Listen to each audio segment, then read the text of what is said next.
Hello, this is James Heller, and I'm going to talk about how I bought an off-market cabin from a realtor and made it an Airbnb. Before we get started, this is going to be a long video. I want to pack all the info I can into this, and I'm happy to hear any comments or any feedback that you have. So I want to get started, and I'm going to talk about three things, which is how we bought this cabin, rehabbing and furnishing the cabin, and then I'm going to give a high-level summary of the numbers on running this as an Airbnb. So first off, our purchase price was $435,000, which was about $75,000 under market value. And I'll explain how we got to that in just a minute. But the cabin itself is a 4-bed, 2-bath home with about 1,800 square feet. So it's a pretty large home. It's a good size for Airbnb. And I ended up purchasing this with a conventional mortgage that is a vacation home or second home with 20% down, and ended up getting 6.75% interest for a total PITI payment, principal, interest, taxes, and insurance, of $26.43 and 23 cents. Using a second home mortgage can be a super effective technique because they're a little bit easier to qualify for, and you'll actually get a better rate than you will on an investment property. So there are a few requirements. It has to be at least 50 miles away from your primary home to qualify as a vacation home or second primary. Typically, you have to spend at least 14 days out of each year at that home. So as long as you're spending 2 weeks there, you can use this to have a much better rate for a home that you're actually going to turn into an Airbnb. This is how the deal worked. I had an agent that actually reached out to a contractor of mine and asked, hey, can you come update this property before we go and list it on the MLS? And it turns out that the sellers actually had no interest in spending any time or money. They just wanted to sell the property. So their agent was pushing them to do this work that they didn't want to do, and my contractor knew that. So he reached out to me and said, James, we've got this great property. It's in this mountain community, and I think it'll be a great Airbnb. Can you buy it as is? And I said, absolutely. And this is one of those situations where the sellers were willing to trade some of their money, some of their equity, for speed and convenience. And there's a lot of people out there willing to do that because they had already bought a new home. They didn't want to deal with this. They had lived in it for years and years and didn't want to do all the repairs that would be necessary for on market. So they were willing to sell for about $75,000 under market value to somebody who's willing to do that work. And I think we had a really nice exchange because they got the speed and convenience that they wanted. I didn't beat them up on the inspection or anything, and I got a great price on a property that I could turn into an Airbnb. The other kind of crazy thing is I actually bought this home without ever having seen it, without ever having been to the town that it's in, and I had never actually heard of the town that it's in. So this is me signing documents here at my house, and there's a few things that goes into buying a property remotely. You really have to have somebody that you trust, who's walked the property, seen it. You really need to have a bulletproof plan for what you're going to do for that property, and spend a lot of time doing research on the area. Between Zillow, between AirDNA can be really good if you're going to run an Airbnb. That helps project out some of the numbers. But just having a sense of what the community looks like and doing as much research as you can, because it's not your local market. So we bought the property as is, closed in 21 days, and the agent that we worked with was actually paid a double commission without even needing to list the home. So she made more commission than she would have in just 21 days, which is super fast. And referrals are the best deals in the world because she was able to do her job super quickly. She had clients that were happy because she sold quickly. And I'm happy because we got a no-cost lead that was actually brought to us. And by creating trust and win-win solutions for yourself, the realtor, and the seller, you can have more and more people bringing you deals just organically, which is awesome. And we really love working with agents because we can create these win-win solutions for them, for their sellers, and for our business. Okay, so this is what the cabin looked like initially. You can tell it wasn't in terrible shape, but it was a little bit dated. You can see these strange kind of yellow walls in here, and just everything looks a bit old. So it definitely needed a bit of love to be able to show as an Airbnb. And I'll show what that project looked like here in just a minute. Bought the property and we planned the project and ended up spending $17,301.39. And that was spent on paint, flooring, cabinets, redoing a backsplash, and then also doing some bathroom updates. And we were able to complete that in about 3 weeks. So one big thing I want to stress is that a lot of people underestimate rehab costs. You can see this was a pretty basic rehab. Like all we did was some flooring, some painting, you know, just little cosmetic touch-ups, and it still cost us $17,000. I can't tell you how many people have brought me deals saying that the rehab estimate is $5,000, $8,000. It's always a red flag because anyone who's truly done a renovation of a property knows that $8,000–$10,000 really doesn't go very far. So unless you're just cleaning out a property and just listing it right away, I always expect the rehab is minimum $15,000 and up. And most of our projects are much, much higher than this, like $40,000–$50,000, even just for a cosmetic rehab. So the other big piece about running an Airbnb is furnishing. We ended up spending $14,399.17 on furnishing, which broke down to about $10,000 in furniture and about $4,000 in labor. So it's a large Airbnb. We have 4 bedrooms, and we ended up buying 5 beds, which one of those is a bunk bed. All of the furniture for a living room, so couches, coffee tables, blankets, decorations, everything for the kitchen, which I think was surprising for me. You don't always think about how much actually goes into a kitchen, but you need like all of your utensils, plates, cups. People are constantly asking me like, do you have a blender? Do you have an espresso? So everyone has different specifics, but you try to at least have all the basics that, you know, covers 95% of people's needs. Everything for the bathrooms, we have like soap dispensers, that type of thing. We have TVs.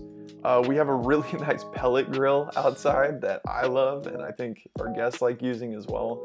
But also artwork, decorations, etc. I mean, there's a lot of stuff that goes from having a completely bare home to completely stocked home that is ready for just about anybody to stay in. So a lot of this furniture was bought from secondhand stores, and we did that intentionally to try and save some money, but also to have kind of a more unique look in the property. And what's great is that can be less money, but it takes more time. And when you're paying somebody to furnish the house like I did, more time actually means more money. And I can tell you, I think we budgeted for maybe $800 in labor for furnishing, and we way overspent. We went up to $4,000 just because our furnisher did such an amazing job of finding things from secondhand stores, but she had to go and find each piece, drive it up to the mountains, stage everything. So just be aware it can take a lot more time if you do it that way. I would recommend that you do basic items like beds and TVs and that type of thing just from Amazon. And then you can use secondhand stores to really save on things like couches. I'll show you in a minute. We have really nice leather couches that are really solid. So thinking about how much time you're going to spend versus the price of the items is really important when you're furnishing an Airbnb. We also later spent $6,000 on a hot tub, and let me tell you, your Airbnb needs a hot tub. I can't even tell you, when I travel, I pretty much always filter on properties only with hot tubs, but especially if you're in any sort of cold environment, it's a complete necessity. You can charge a little bit more, but also the big thing is that your occupancy rates will be much higher because you'll have people booking much further out rather than just waiting until the last minute and then they have a limited pool of what they can find. So we spent $6,000 on the hot tub. Our occupancy rate has been over 80%, where most homes up here in the mountains are closer to like 50%. So the ROI for a hot tub is definitely there. There's a saying also in the short-term rental world, buy it nice or buy it thrice. And it's totally true. I would definitely invest money on items that are robust and not going to break super easily. Things that look nice, but the best example I can give of this is we have really tough, durable couches. And we probably spent a little more than I typically would, but it's totally worth it. And they've stayed in really good shape, where some of the flimsier stuff, like tables with hairpin legs, for instance, they break all the time. And people just don't treat your short-term rental house like they do their own house. This is how the cabin looked after we did our project and got everything staged. So I was really happy with how it turned out. I think it was kind of a charming old school look, but has kind of a modern flavor too. Just everything nice and clean with white. And then you can see this great tongue and groove wood siding on the inside, which I think is pretty neat. With Airbnbs and rentals in general, photos are super important. And you're basically selling people on your photos. I mean, the description, okay, maybe that has something to do with it, but for the most part, people are just surfing through Airbnb and they want photos that stand out. Try to think about the unique parts of your property and capture those in photos, and make sure that those stand out really prominently, because that is what will sell more nights at your Airbnb. I know not everybody's buying a home in the mountains, but I think a lot of people do buy them in interesting places. So here's some weird stuff that you don't think about when buying a mountain home short-term rental. First is the elements, right? You have to think about snow removal, rain erosion around your property, and landscape maintenance, like weeds, like grass, whatever, right? All these things need to be taken care of by somebody. The driveway for us is really steep and it's dirt. This is not something people always think about, but it can make it difficult to access your property, which can be a challenge, especially for like older people trying to stay there. We've had bears, and you can see this photo here. We actually had a bear break into our garage and rip apart all the trash cans and pull everything out. Most people don't have to deal with that type of situation, but you do in the mountains. Septic tanks, I won't get too far into it, but there's a bunch of stuff to be aware of there. We have a higher risk of fire danger in this area, which means that insurance is higher. And also, just finding trades to do stuff for your property can be a challenge, because we're in a pretty small mountain town. So there's like one person that services hot tubs, and there's one person who will dig a trench for you to divert rain or whatever. So just be aware that labor can be a little more challenging to come by, and can also be more expensive if you have to get somebody up from a surrounding city or town. All right, so we've gotten to the high level numbers. We started running this as an Airbnb, and I remember the first day I listed it, we got 13 reservations in like 2 hours. It was great because I learned, yeah, it's a popular area pretty much right off the bat.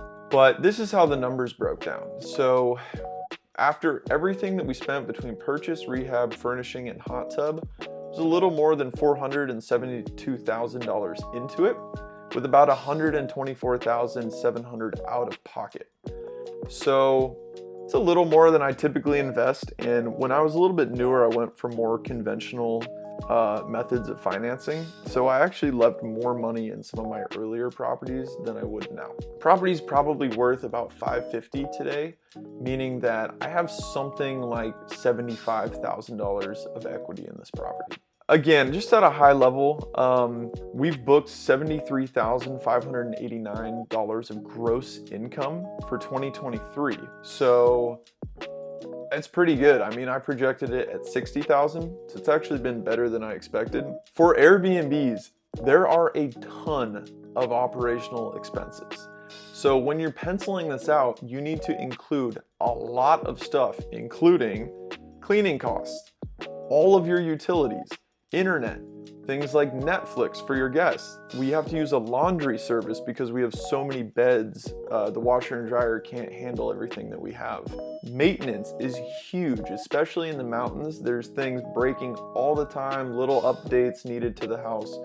So there's a lot here, and I don't have enough time to cover it all, but if you guys are curious and you leave a comment below, I'd be happy to get more into actually operating an Airbnb and things to be aware of. But here I just wanted to cover really the rehab of the home and how we found it. So let me know if that's something that would be interesting to you. After all is said and done, we make about $800 a month of net income after all expenses are paid. It might seem a little bit narrow after I'm telling you that we make $73,000 in gross income, but it's spread out. We make quite a bit less in the winter months, quite a bit more in the summer months because it's a summer sport type of area. And the maintenance, my hope is that it will go down over time and that this number will go up because the home had a lot of deferred maintenance that we've been catching up with. So as it stabilizes, we have seen that number start to go up. Additionally, my hope is that a year or two out from now, we can refinance into a better rate and we'll start to have higher returns as well. Finally, know your cash on cash return. And this is for any property, but especially an Airbnb, which is sort of an active, passive investment. You want to make sure that it's worth your time and worth your money. So what cash on cash return means is it's how much net cash are you putting in your pocket versus how much investment do you have into the property. If we take $800 times 12 months and then divide that with the total that I have invested here, which is $124,000, you see a cash on cash return of about 7.7%, meaning each year I'm getting 7.7% of my invested cash back out of the property. So it's something like 15 years, I'll have my entire investment back. And additionally, we're paying down equity in the home, which is great. So there are a lot of benefits outside of cash on cash return, but especially for Airbnbs, knowing your COCR is super, super important. And that's it. Thank you so much for watching this video once again. If you have any questions, leave it down in the comments below. I read all of those and I'm really curious to hear what you guys think of this video. Also, if you run your own Airbnb, any tips and tricks that you have to suggest to me or to any of the other people watching this video, I would love to hear those. And you can follow me on YouTube and Instagram at Hellerman Industries. All right, see you next time.